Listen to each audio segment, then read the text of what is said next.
So now it gives me great pleasure to turn this over to Tom Morrison. He's the CEO of the Metal Treating Institute, as well as president of Tom Morrison Associates. And Tom has been a great supporter of ours. And so, Tom, thank you again for helping us out on our 30 on Thursday. And I'll turn it over to you. Well, Kevin and Sherry, thank you so much for hosting me today. This is such a great topic that I love.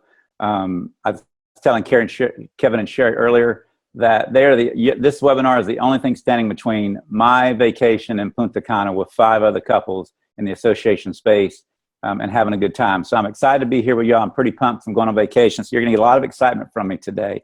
But I'm excited every day, and this webinar really digs into that because what I believe is that association work, the thing that we work in, everybody listening on this webinar, it is the greatest industry in the world. Why? It's a dream job because every day we come into office, we get to give someone hope. We get to make a difference in someone's life. We get to take someone who is in a bad situation and move them in a good situation because of the training, the benchmarking, the networking, the peer review. Everything that we do as associations simply helps people move from a point A to point B where they are having a greater life, greater enjoyment, less stress, and a better place to live and hope for the future. But here's the thing about that process is that in life, you can't give what you don't have. So if you're not personally fulfilled and personally feeling joy, you can't in an authentic way portray that onto someone else and help them because it'll look kind of fake and it won't be genuine. And so today's webinar is really about how to get personal joy so it fuels your professional development so you can give it with passion. Because frankly, if we come into work every day without passion, our job just becomes a job. And how can you do just a job where you get to actually make a true difference in people's lives? And so today, I'm going to teach you 3 key elements that you need to pay really close attention to that's going to help you get from point A to point B and be personally fulfilled so you can fuel your professional development. So I just wrote a book called The Dash, Making Sure Your Obituary Won't Suck. And that's a crazy title, right? But it's really true because everybody in the world, there's only one thing in our entire life that is common to all 7 billion people in the world. And it's this thing you see on the screen. It's the dash. Everyone has a dash. It's going to be there when you pass. It was there when you were born because when you were born, it gave you a starting date. And at some point in time, you're going to have an ending date. And that dash in the middle represents every single experience, every emotion, every connection, and every achievement in your life. It is everything. And I was saying before, if you're not personally fulfilled in life, you're never going to be professionally fulfilled. When you're not personally fulfilled in life, and you're going to work just really becomes a distraction and a medicated thing to get you away from the pain that you're experiencing in your personal life. Maybe you just feel like your life's going through the doldrums, or you're what my brother calls a floater, or you just feel like you can never get a break. And even people that seem like they have it all together, everybody has a little something that's keeping them from being the best they can be. So what happens in that dash, and what I want you to focus in on is, what does your dash look like? Because everybody's got one, and it happens in between. So let me tell you a little bit about me so you get to see who you're talking with. This is my dash. And when you look at my dash, my friends look on my Facebook feed, and Kevin and Sherry can corroborate this. They think I live a king's life. And I've worked very hard in my life, and I do live a king's life. The last 12 years, I got hired at Metal Treating Institute. I've been CEO of 3 different organizations. The current association, we've experienced over 1,500% growth in 12 years in net worth. That is amazing. I'm a certified life coach, which is why I like doing this stuff here. I love getting people to get life and go from being non-accomplished to accomplished and fulfilled. I wrote 2 books. I speak over 25 times a year professionally, as well as being CEO of the Metal Treating Institute. Married to a great wife. I got 3 grown kids, all self-sufficient, and married, which, that makes me rich again as a dad. But I'm going in the poorhouse again because I've just recently had 2, in the last 17 months, 2 grandchildren. So got a lot going on in our life, and I've also served in a lot of capacities at my state SAE, and I was voted Executive of the Year in 2012 in Florida. And that looks like a great dash, and it's where I wanted to be when I was in high school. Because think about it, when you came out of high school, you had this great vision of looking at your age and looking at the quality of life, and everybody is shooting for a 10 when they walk out of high school. You got college, you got the dream job you want, you got the dream spouse you want, you got the dream things that you're thinking about, vacations and doing. And then along the way, something happens called life. And you get things like, dating. Dating is never what you think it is when you come out of high school and get into college. It just, you need that rule book. No one ever told you how to do it. That draws you back. Kids. Kids can take a lot out of your life because they demand a lot. And then you have your first mortgage. So all these things along the way end up taking the line that you see here, and what people expected to live in their vision after high school typically becomes so much less because all these things are getting in the way. And then you have health issues that drop on top of that, that can be on top. So a lot is happening with people's lives that draw them away from what they thought. Now you look at my king's life. Here's what people don't know. This is what is in my backstory. That was me as a great 7 or 8 month old. That was me in college at 22 when I graduated. And that's me today. But in my past, I mean, along the journey, I've had 2 divorces. One of my divorces, I was sitting in my mom's room with $36,000 of credit card debt at 18%, no job, had recently divorced, and had child support coming along the way, and had all these things just raging upon me. And I remember sitting beside my bed going, I've got 2 choices here. I can sink further into this mess, or I can say, you know what, enough's enough. I'm going to change the way I do stuff, And we're going to talk about how you make that change. But you look, you know, all this stuff was really weighing on me, and you have to make a choice. Being happy sometimes is a choice. So that's my backstory that no one ever gets to see on Facebook, because all we see on Facebook typically is a highlight reel. And every single one of us listening on this has some of this stuff going into your life. So when you talk about personal development, looking at how we want to function professionally, what is going on in many people's lives? Well, studies show that in careers, 55% of people are unhappy in their jobs. And a recent study by that Prop Fuel showed, a company that specializes in workforce development, they show that only 15% of people actually say they're passionate about going into work every day. That's 85% of people who are not as productive at their work. They're not professionally developing. Why? Because something between their personal life and work life is missing. And relationships, 50 people get divorced. I mean, I got some friends going through a divorce right now, and it's totally taken them away from being the best they can be at their work and getting fulfilled. Financial, 56% of people have some level of debt and collection. Finances is the #1 killer of marriage and stressor of people's lives, because not having enough stresses people out. But there's ways around that. And then your physical health. About 2/3 of people are considered overweight or out of shape, and it's impacting their health. And I know when I'm working out, I feel much better about going into work. So this is where we kind of sit as a society, which is kind of crazy. And I don't know if you fit in any one of those. Some of us probably do. I know I fit in a couple periodic in my life. And then you ask the question, well, what holds us back, Tom? What holds us back from being all we can be? And a lot of it is self-doubt. These 4 things really hold people back. On the top left, you have comparison. I don't know if you sit there like, I've got my wife, she has said at times, I don't know if I can be that because I'm just not that person. That person has so much more. And I try and convince her that, no, you have all the strength that you could need to move from here to there and get what you want. So comparison plays a huge role. So are you stepping back from opportunities because you're comparing yourself to people you perceive because of how you feel about yourself? And the one on the top right is fear. Many people fear failure. And I want to encourage you in this world to not fear failure. It's only through failure that you learn who you are and learn where you need to go to be who you want to be for the future. So fear is a big one. The one on the left, in this society today, unfortunately, many people are in this blame game. They're standing at point A and they want to go to point B, and they just stand still and they're pointing the finger at somebody or something, going, it's your fault that I can't get to point B, when there's a clear path to point B. But for some reason, they just don't want to move. They just want to blame someone. So, we need to work past the blame. And then the big one is your past. You saw my past. And sometimes you have to put that past on the table and talk about it in order to move forward. And I love this saying that I had some friends say to me, that if you're looking in the mirror, you're going to miss what the future has for you. And that future is the exit. Sometimes we stay on a highway way longer than we were supposed to, because we're looking at in the mirror at the back of everything behind us, instead of looking for the exit that your opportunity says, take this and I've got something great for you. So I want to encourage everybody to, when you get off this webinar, take this. I'm sure Kevin and Sherry have these slides that you can get.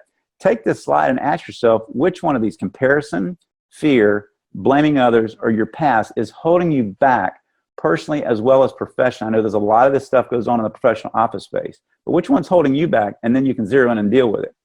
So I developed for my second book this thing called the personal GDP. To me, this is the key to everyone living an amazing life, because it quantifies where you are in life and how you feel about life. So personal GDP, everybody has one. Just like the dash, everybody has a personal GDP. And the GDP stands for goals, discipline, and persistence. And I'm going to now dig into what that means and how you can actually calculate your personal GDP. And what it does, it shows you where to look and focus on what you're unhappy about in your life. So the GDP is made up of 12 key elements that are broken down into 3 sections of the GDP. So number 1 is goals. G stands for goals. If you're going to go anywhere in your professional life, it's imperative that your personal life, you have a simple goal every single year. My wife sits down in December every year and we talk over a glass of wine what our goals are going to be in these 4 areas. The first one, top left, is your career. What is your goal for your career for the coming year? And it doesn't have to be some grandiose thing because you just want one. If every year you're completing one goal in these 4 areas, I can promise you that you're going to see great changes in your life over time. Section 2 there is your finances. Finances is the most undervalued thing and management of it in everybody's life. You want to need to check in your finances of a budget of what you need today. And then you obviously need to put forward a savings plan for the future, because believe me, here's the one thing I know. Money value is over time, and the longer you have to wait to save your money for retirement in the future, the less chances you're going to have to not work when you're 65. So it's imperative you have a savings plan, that you put money aside. And the big thing I tell people is in finances, you need to critically be able to write a check for $1,000 at any moment. You need to put $1,000 aside, whether it's a credit card to pay in 2 months or put $1,000 in a savings account, because that air conditioner is going to break, that car is going to go bad, or a health condition is going to come out of nowhere, and it's going to be at the least possible time that you could afford to have it. So always plan in your budget every year $1,000 to just sit out to the side.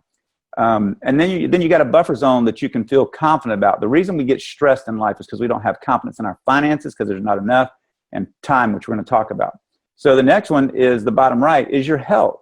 It's imperative you have one goal for health. It could be lose a little weight. It could be lose inches. It could be, I want to bench press 200 pounds for you young guys out there. Anything. So you want to make one for that. And the last thing on the left is relationships.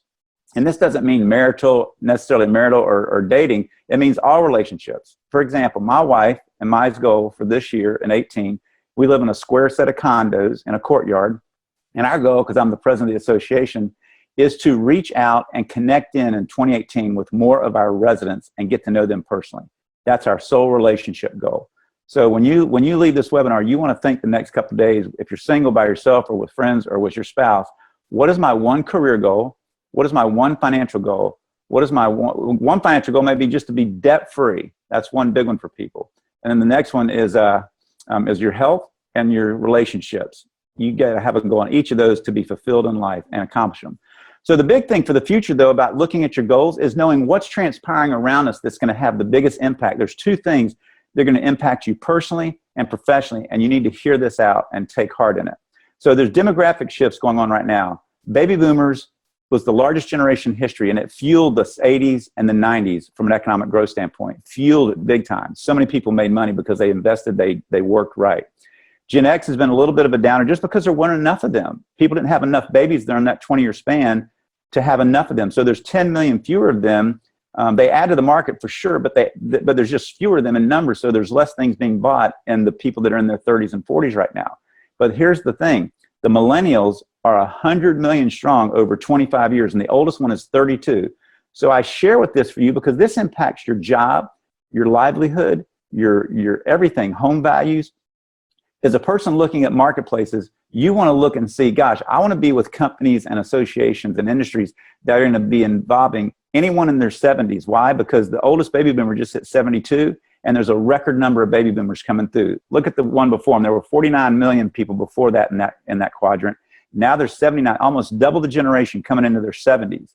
So you want to be a part of any organization, any company and a job, because they're going to have record growth with people that buy what they buy in their 70s. Millennials, you want to be a part of organizations that are supporting industry and people that are in their 30s. Because why? Because there's 100 million millennials, record number of them coming through the system at that. So there's going to be a record number of homes sold, record number of cars sold, record number of cell phones. Anything a 30-year-old buys for the next 20 years is going to be fueled by the millennials. And here's the thing to remember. The 20s and the 30s of this century are going to be like the 80s and 90s of last century. They're going to be the highest growth years economically we've seen in the United States, because when all the millennials get in the economy with all the baby boomers living longer now, that money in itself, along with the Gen X generation, we're going to have so many people consuming goods that it's going to be great for people that are in the right jobs and the right businesses in the right industry. So association work is a great place. You want to be in the right industries. The second thing really quick to think through is technology changing your personal life and your work life. There are robotics being designed and automation being designed, implemented into industries right now that's going to eliminate jobs. And you could be getting yourself all geared up, educated, and getting ready to go out for a career, 20-year career, and that job's eliminated in 5 years. It's imperative that you're studying the technology and the automation coming in every industry, because the Uberization of every industry is happening. And you don't want to have yourself on a track with a career where it's going to disappear in 5 to 6 years. You want it to grow. So it's imperative that you're studying, because you may be great at a job today, but because that industry made changes and you didn't change with it, you worked your way out of a job because you weren't prepared and got yourself valuable enough to stay workable and hireable in a changing economy, and it's changing fast. So technology is going to shift. So stay on top of these technologies. These are the 9 or 10 that are the big ones that are having a big impact over the next 20 years. So number 2, D. D stands for discipline. These 4 areas are the things I believe control 99% of your success in those 4 goals that we talked about earlier. And they are, the right is money. How you spend your money is going to dictate how your life's going to be. How you spend your time, the right, bottom right, how you spend your time. The bottom left, how you who you surround yourself with is key to your success. And the top left is a sideways Y. I equate that to your decision-making process, how you make decisions in that. So when you look at any of your goals, career, relationships, health, and finances, if any one of them are out of sync and you just don't feel good, they're going the right direction, I can guarantee you can go back and look at these 4 areas, and it involves that you've not made the right decisions yet, you're spending your money wrong, you're not investing your time right, or you're surrounded by the wrong people giving you the wrong message. So anytime your life's not going the way you think it is, both professionally and personally, I'd sit down and just write down, have I made the right decisions? Is my money invested in the right places? Am I spending it right?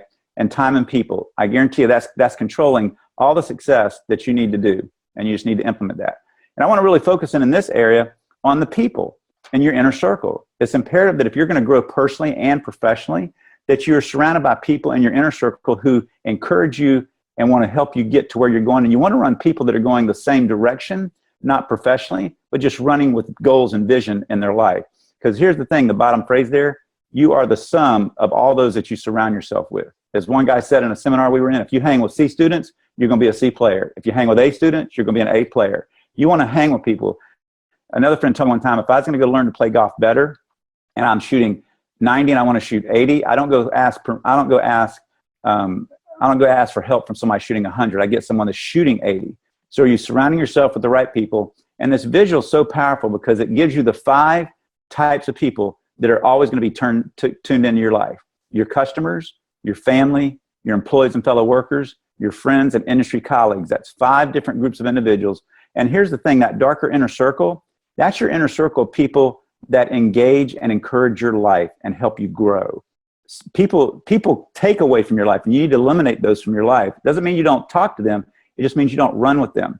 And here's a key thing that you need to understand. Just because they were your best friend years ago, or they're your family member, does not give them permission to stay in your life in that inner circle. You have the authority to take ownership of your life and say, look, I just can't hang around with you because you don't add nothing to my life. You constantly take away. So it's imperative the people that you constantly listen to, that you're constantly running with, that have impact on you, are the people that are encouraging and moving your life, both personally and professionally. I've seen that many times. I've seen people actually get out of people's circles, and they've excelled at what they did because the people were bringing them down. So who you surround yourself with is so key. And here's the number 2 influence, time management. I talked about that time thing. When you don't have time management is so critical. If you could see all the stuff I work on at MTI and speak 25 times a year and do my president of my condo association and have 2 grandkids and visit our kids, you would say, Tom, how do you do it? This is the key. I have learned to say no. When my cup is full, it is full. I've learned to put everything on the counter. When I work out, it's on the counter. When I take vitamins regularly, it's on the counter. When my wife goes out on a date with me, it's on the counter. Everything's on the calendar. And here's the thing, anything on my calendar that's like, if you called me and said, Tom, can you call me next week and we talk about for a few minutes an idea I've got? I go out and I put a 15-minute call on Monday, but it only may take 5 minutes. But I give myself enough time in my calls and my to-dos to give me a buffer zone so I'm not stressed where everything's backed up. That is so crucial. And you need to do the last thing, which is eliminate the time wasters in your life that takes away. If you want some of my time, I'm going to put you on the calendar. And here's the last thing on the time management thing. My wife and I downloaded Calendoo. It ties into your Google Calendar, and it's Calendoo, Calendoo, and it basically sucks in all the calendars I've created. And on my phone, I know 100% of everything desiring time in my life on my phone, and it helps me stay very well versed on where I need to be and what I need to do.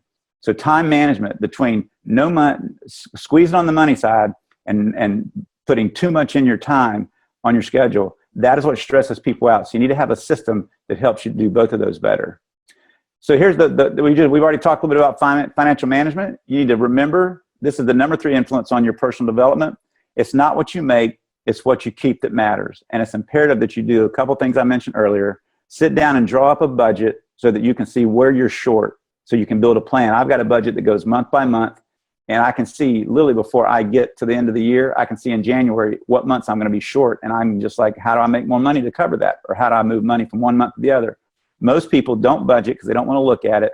And they get to that month and they're hard up and they're angry and they're mad because they're so stressed with financial. Get ahead of the ball game and get yourself financially prepared by having a plan with that. It'll help you tremendously. So number 4 is the characteristics needed for success. If you're going to go do awesome at your goals that you set, and you're going to be doing right decisions in the money, time, and people element, here's the 4 characteristics. This is the persistence part of the GDP. It's really imperative that you have a great attitude in your personal life and in your professional life. No one likes the negative Nelly in the room. You know, it's okay to question things, but you don't want to be someone that just questions it to just question it. You want to have a reason for it. You want to have a great attitude that you feel positive about moving forward. You want progress, not stay the same, because we're moving so fast as a society. If you sit still as someone in a job, you're going to probably lose your job in 5 years, because that job's going to change as requirements change. It's how we need to move faster and better. You need to have perseverance. Life just doesn't lay in front of you and just happen. Retirement just doesn't happen. The new job just doesn't happen. The promotion just doesn't happen. It's imperative that you be persistent. Remember, that boss that you do not like right now, it's inevitably that he or she is going to probably move on, get fired, or get promoted. And guess who's standing in the wings waiting? The person that served them well and did it and persevered through their job. So perseverance is huge. A lot of times we put just a day short of being successful. You have to have an ability to adapt. There is no sitting still anymore, as I said earlier. You need to have an ability to adapt and be open to learning new things so that you can be better for your jobs. There's 3 things you need to have to be worthy in this economy. You need to have had some level of education more than high school. You have to have a technical training school, some kind of degree. You need to have a work skill that is valued in the economy, that people want to pay good money for. If it's not valued, it won't. And you have to do it with excellence. And that all encompasses this of having a good attitude, perseverance, ability to adapt. And one big key is you got to be able to communicate well. Practice communicating. Everything, relationships with your wife or husband, friends. I'm never amazed when it says, "Boy, we got such a lack of communication here." You need to get on board with learning how to communicate. And so I want to, in the here and now, as we move in the next few minutes, I want to encourage you that you need to live in the moment today, because you never know when's going to happen. This girl, Chelsea, that was my cousin's daughter, she was 19 when she had a spontaneous aneurysm. And 7 months later, after she gave birth to her baby she was 7 months pregnant, she passed away at 19. She lived a great life to 19. But I use that story to just share with people that you don't ever know when you're going to have that moment. And so it's live in the here and now and enjoy every day as if you don't have tomorrow. But here's the thing. If you've lived, some people are 55 and they're going, "Tom, I've lived 55 years, man. It's too late." I'm like, it's never too late. Not many people know it, but Ray Kroc, the guy that founded McDonald's, did not find his first McDonald's till he was 52 years old. I don't care if you're 70 years old, it's never too late to start living life and living life large, and being personally fulfilled. So a lot of people have asked me, "Tom, how do I do this personal GDP thing?" And here's how we do it. If you go to my website, tommorrison.biz, and hover over my book option at the top right, you'll see at the bottom it says personal GDP rating form. It's a spreadsheet.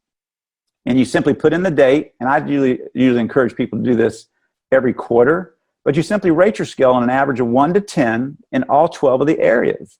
And at the bottom, it's going to give you a personal GDP rating. And you look at that rating right there. I would say my rating, if you're never going to live a 10.0 because everybody's always got some area that's kind of not good. And a 9.0 I think is over zealous, but an 8.0 and above I think is accomplishable. But here's what you look at when you actually sit down, and if you're honest with yourself and you wake up and you go, wow, 7.1 is my GDP. Am I satisfied living a 7.1 life? That encompasses everything around me, my professional life, my personal life, my relationships, my money, my being. It's 7.1, and for most people, it's not. But until you sit down and actually look at that, you really don't know that you're living a 7.1 life because you never thought about it. And the cool thing is, as you see here, there's 5s in financials and health. You know exactly where to go put your focus on improving so that 7.1 can grow to an 8.0 or better. So I would encourage you to really look at this and talk about it with your spouse, talk about it with friends, but sit down and talk about these 12 areas and see how you can improve those. So in coming around turn 4, there's 3 things that start with the letter P I want to encourage you to do as you work through. One, I want you to come away from here. I want you to go find your passion. And a lot of it you can find in your workplace because association work is so amazing because we get to make a difference. But find your passion of what fuels your soul and makes you enjoy and happy every day. The next thing is I want you to go out and really try and get research on understanding personalities, the different ones. Personalities are why we have lack of communication. The way I'm speaking to someone who's a different personality, they may not hear what I'm saying, because I'm saying it in a way that makes sense to me, but they don't hear it. So whether it's DISC or there's some great videos on YouTube, just type in different personalities and watch those videos, watch TED Talks on different personalities and understand them, because you want to say something to someone on how they can hear you. And to understand personality, there's networking. And here's a great little tip that I give people on how to network. Not everybody knows how to walk into a room of associations and connect in with everybody in the room. But when you walk in, there's a little thing called form.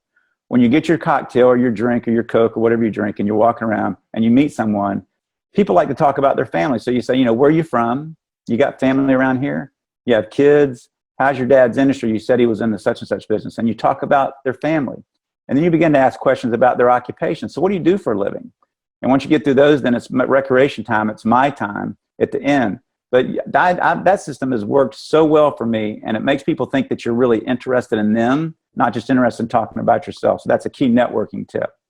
So, and the last thing is the power of party. And party, that's me in St. Louis at ASAE Annual playing drums. But your party may be backpacking, it may be on the beach reading, it may be gardening, it may be playing music. But you need to find your party that you do as much as you can and refresh your soul, because that's half the battle of just being involved and getting a personally fulfilled life.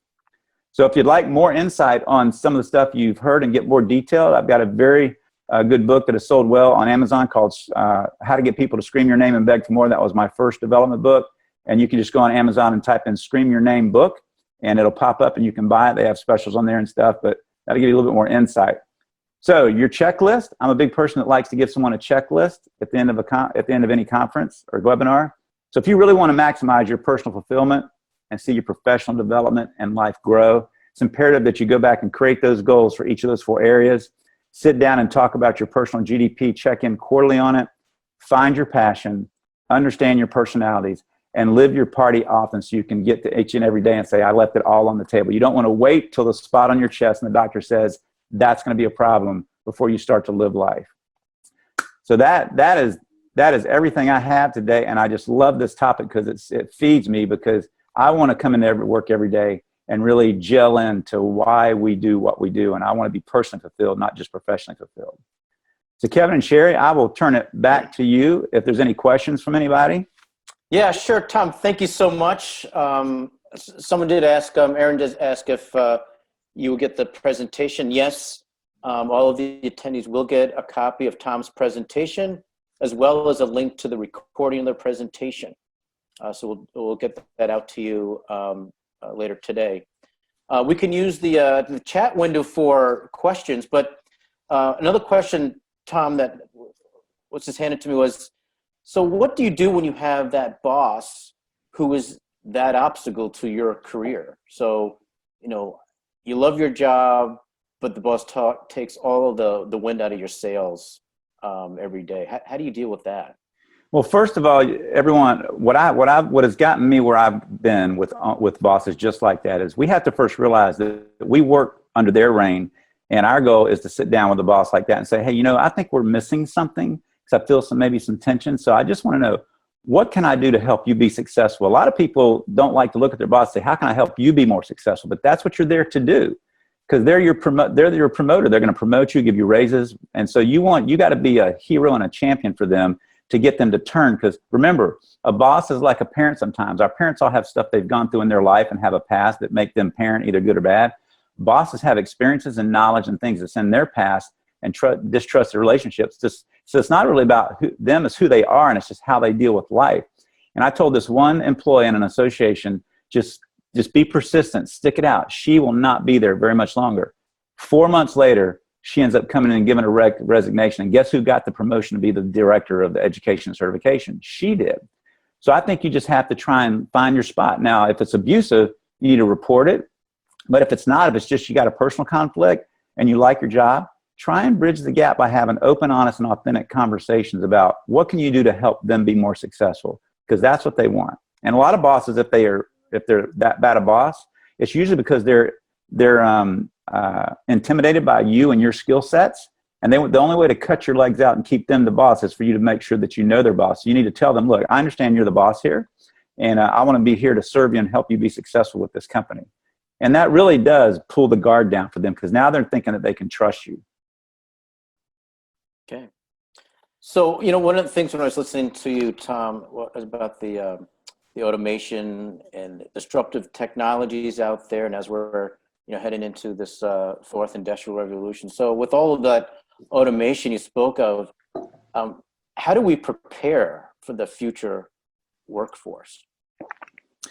I think, well, if you're an individual, I think you have to be reading, listening to, I go in and when I work out, I listen to TED Talks constantly. I look at 2 every day, talking about there's lots on there about what changes coming our way in healthcare and automation, robotics, artificial intelligence.